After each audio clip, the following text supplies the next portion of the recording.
අයිබෝන්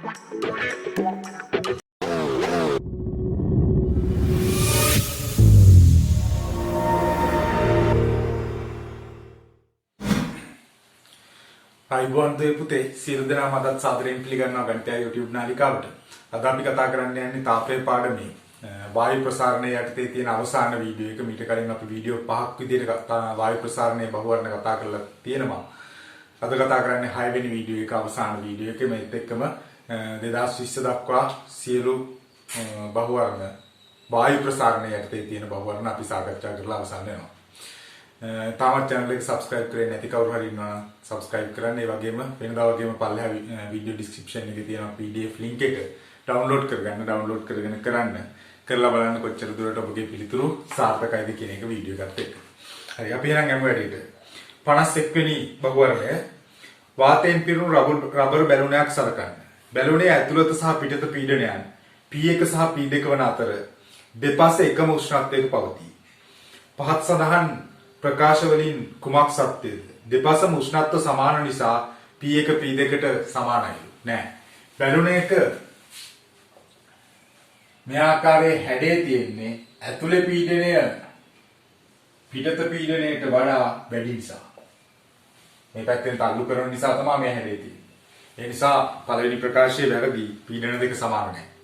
දෙවෙනි ප්‍රකාශය බැලුනේ ඇතුළත වායු අණු වල මධ්‍යයන් වේගයට වඩා වැඩි නිසා P1 P2කට වඩා විශාලයි. නෑ, මධ්‍යයන් වේගය, චාලක ශක්තිය, රඳාපවතින උෂ්ණත්වය මත. උෂ්ණත්වය සමානයි කියලා ඔය ගානේ අපිට පැහැදිලිව කියලා තියෙනවා. දෙපැත්තේ උෂ්ණත්ව සමාන නිසා මධ්‍යයන් වේගයේ චාලක ශක්තිය වෙනස් වෙන විදිහක් නෑ. ඒ නිසා දෙවෙනි ප්‍රකාශය වැරදි. තුන්වෙනි ප්‍රකාශයේ චාලක ශක්තිය කතාවක් කියන්නේ ඒකත් වැරදි. එතකොට චාලක ශක්තිය වෙනස් වෙන විදියකුත් නෑ.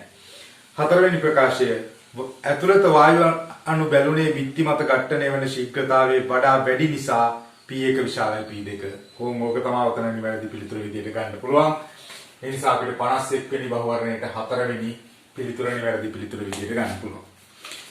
ඊළඟට බලමු 52 වෙනි බහුවර්ණය. පරීක්ෂණාගාරයක ලබාගත හැකි හොඳම රික්තයට 10-13යි පැස්කල් පීඩනයක් ඇත. 300යි කෙල්වින් උෂ්ණත්වයේදී එවැනි රික්තයක ඝන සෙන්ටිමීටර එකක පවතින වායු අණු සංඛ්‍යාව බෝල්ට්ස්මාන් නියතය අපිට දීලා තියෙනවා 3න් 4යි වැඩි කිරීම 10 ඍණ 23යි කියලා. අපිට වායු අණු සංඛ්‍යාව අහන්නේ ඒ නිසා බෝල්ට්ස්මාන් නියතයත් එක්ක සම්බන්ධය දීලා තියෙනවා. මම දානවා PV සමානයි nRT. PV සමානයි nRT. PV සමානයි මවුල ගාන. එන් කියන්නේ මවුල ගාන තියෙන තැනට මට දාන්න පුළුවන්. අපෙන් අහන්නේ අනුගාන නිසා අනුගාන කැපිටල් N නම් අනුගාන බෙදීම අවගාඩ්‍රෝ නියතය. එල් කියලා ගත්තේ අවගාඩ්‍රෝ නියතය. RT. ආගෙනම් PV සමානයි N R බෙදීම L කියලා කියන්නේ. වායු නියතයේ බෙදීම අවගාඩ්‍රෝ සංඛ්‍යාව කියන්නේ K බෝල්ට්ස්මාන් නියතය T. ආගෙනම් PV සමානයි NKT කියලා එනවා. දැන් අපිට පුළුවන් ඔය සම්බන්ධතාවය පාවිච්චි කරන්න. දීලා තියෙන පීඩනය 10 පීඩන 13යි. පරිමාව 1යි ඝන සෙන්ටිමීටර ඝන මීටර කරන්න ඕන. වැඩි කිරීම 10-6යි. අනුගාණයෙන් තමයි අහන්නේ. බෝල්ට්ස්මාන් නියතය අපිට දීලා තියෙනවා 3න් 4 වැඩි කිරීම 10-23යි. T කියලා කියන්නේ උෂ්ණත්වය කෙල්වින් 300යි කියලා දීලා තියෙනවා. 3 වරක් 1යි 3 වරක් 100යි. සුළු කරන්න තියෙන්නේ 10-13යි 10-6යි කියන්නේ 10-19යි සමානයි n වරක් 4 වැඩි කිරීම 10-23යි 100යි කියන්නේ 10-21යි. සුළු කරපුවාම මෙතනින් 10-2ක් ඉතුරු වෙනවා. 10-2 මෙහෙට ආපුවාම 10-2යි 100යි බෙදීම 4 කියලා එනවා. 100 බෙදීම 4 කියන්නේ 25යි වායු අණු සංඛ්‍යාව. එහෙනම් මතක තියාගන්න ඕන වැදගත් දෙයක් තියෙනවා. සර්වත්‍ර වායු නියතයේ බෙදීම අවගාඩ්‍රෝ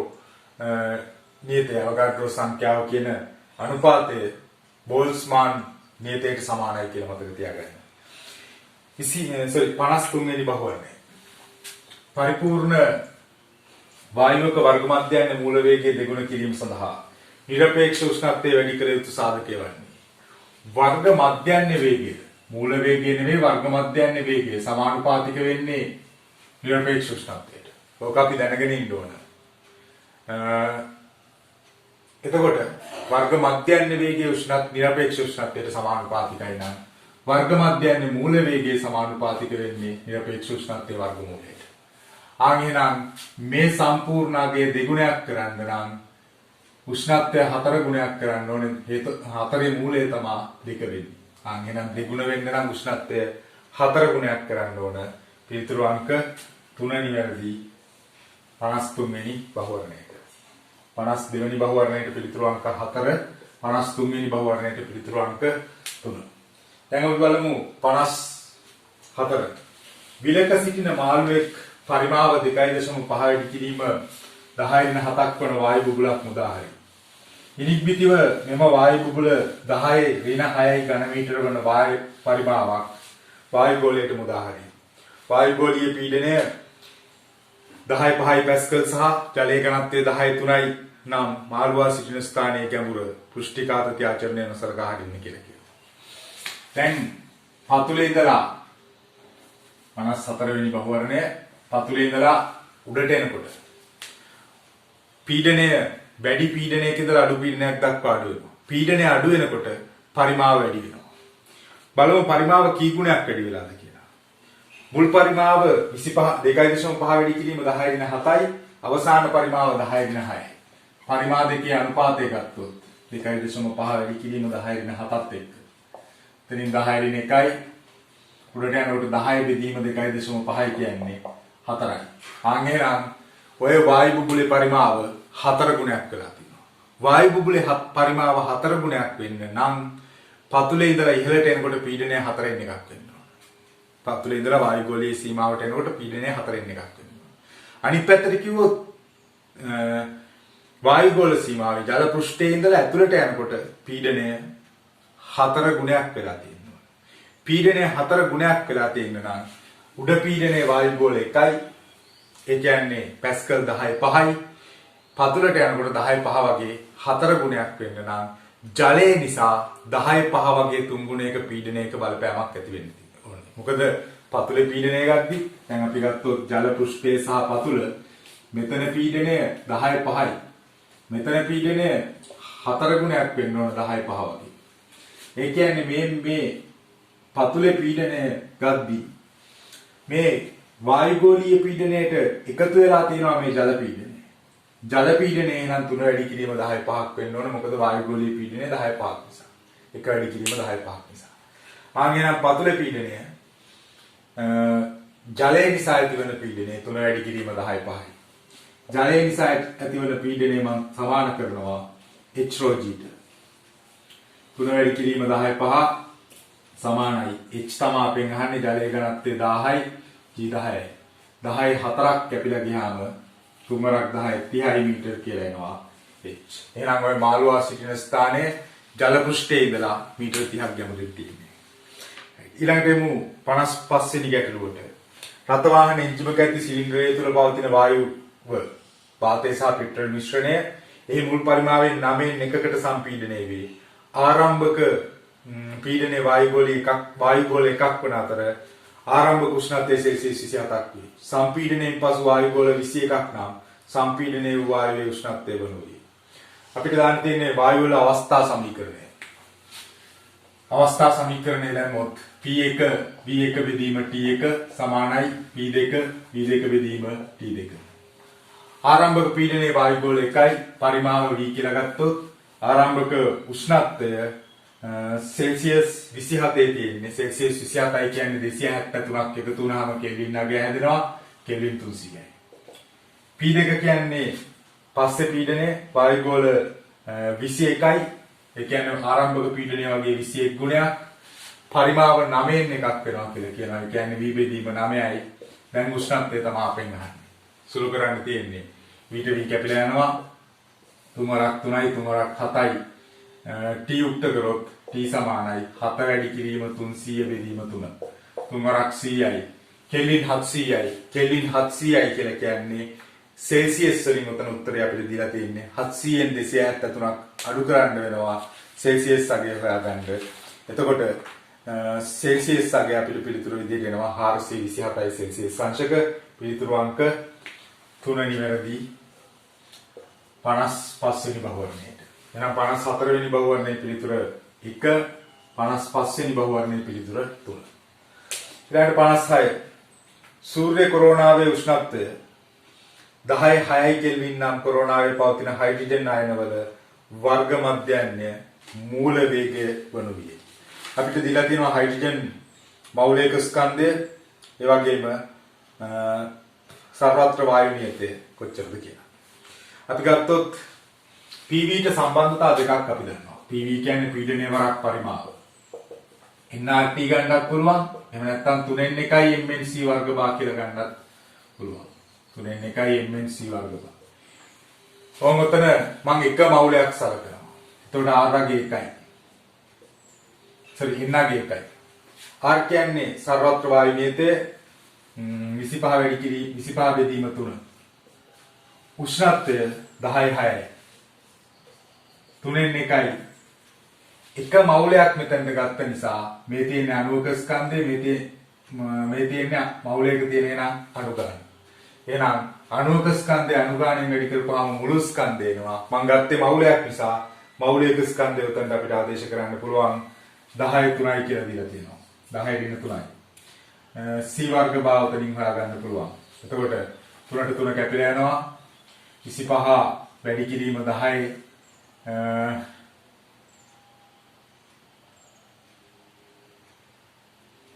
6යි 10යි 3යි කියන්නේ 10යි 9යි C වර්ග බව. වර්ග මධ්‍යයන්ගේ මූල වේගය කියන්නේ ඔකේ වර්ග මූලය 25 මූලය 5යි 10යි 9යි මූලය ගන්නකොට 10යි 4.5 වෙනි බලය කියලා ගන්න පුළුවන් ඉන්වෙස් ශ්‍රේණියක එකකය. එතකොට පිළිතුරු අංක 5 නිවැරදි පිළිතුර විදිහට ගන්න පුළුවන් 56 වෙනි බහුවර්ණයට. ඊළඟට 57 වෙනි බහුවර්ණය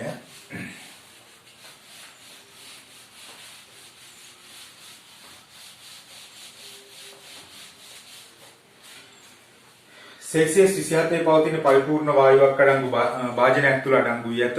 වායු උෂ්ණත්වය 127 දක්වා වැඩි කළහොත් පරමාණුවේ මධ්‍යයන්‍ය චාලක ශක්තිය 27 දී චාලක ශක්තිය 127 දී චාලක ශක්තිය 27 දී චාලක ශක්තියට දරන අනුපාතය අපෙන් අහනවා.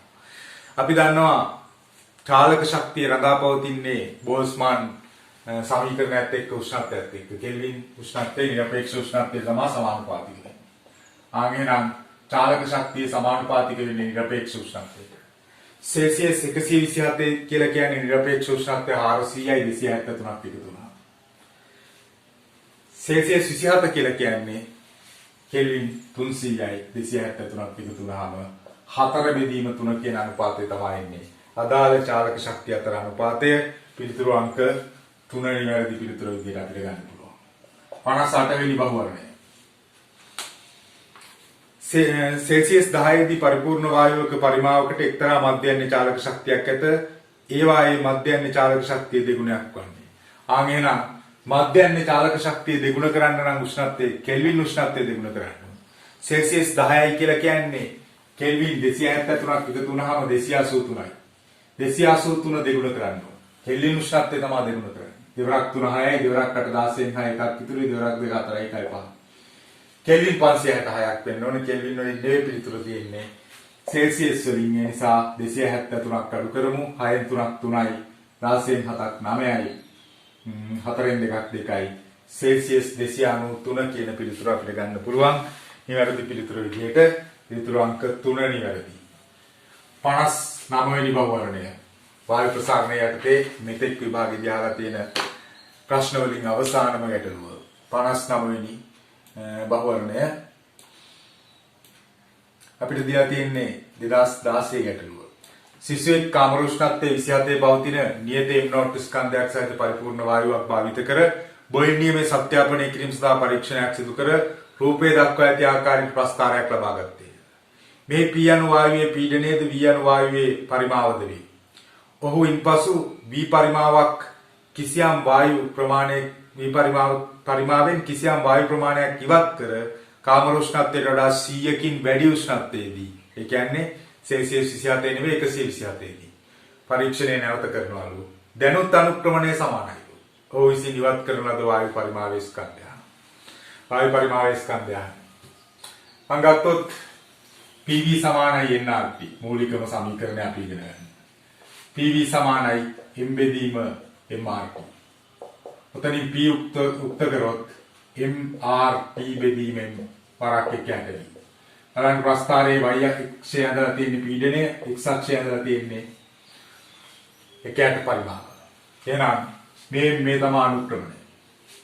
දැන් ඔය කියන ප්‍රස්ථාර දෙකේම අනුක්‍රමණ දෙක සමාන වෙන්න ඕන කියලා ගන්න කියලා තියෙනවා. ඔය දීලා තියෙන ප්‍රස්ථාරයේ යම් කිසි ස්කන්ධයක් අයින් කරලා උෂ්ණත්වය 100කින් වැඩි කරලා ඔය කියන දෙවෙනි ක්‍රියාවලිය කරාට පස්සේ සිදුවන ප්‍රස්ථාරයේ අනුක්‍රමණ සමානයි. ඒ කියන්නේ මෙයාගේ වෙනසක් වෙන්න විදියක් නැහැ. ආරම්භක ස්කන්ධයේ නොට් R නියතයි. ආරම්භක උෂ්ණත්වය සෙල්සියස් 27යි කියන්නේ කෙල්වින් 300යි. බෙදීම මෞලික ස්කන්ධය මම කැපිටල් M කියලා විදිහටම තියෙනවා. සමානයි. දෙවෙනි අවස්ථාවේ M නෝට් ගෙන් යම් කිසි වායු ස්කන්ධයක් අඩු කරනවා. ඒ අඩු කරන ස්කන්ධය මම x කියලා ගත්තා M නෝට් රින් x. R කොහොමද එයාගේ දැන් උෂ්ණත්වය සෙල්සියස් 100කින් වැඩි කරලා තියෙන්නේ 27 ඉඳලා 100කින් වැඩි කරපුවාම සෙල්සියස් 127යි 273ක් එකතු වුණාම කෙල්වින් 400යි. බෙදීම M කියලා එනවා. M ටෙම් කැපිලා යනවා R ටාර් කැපිලා යනවා. බිඳු දෙකක් කපලා අයින් කරන්න පුළුවන්.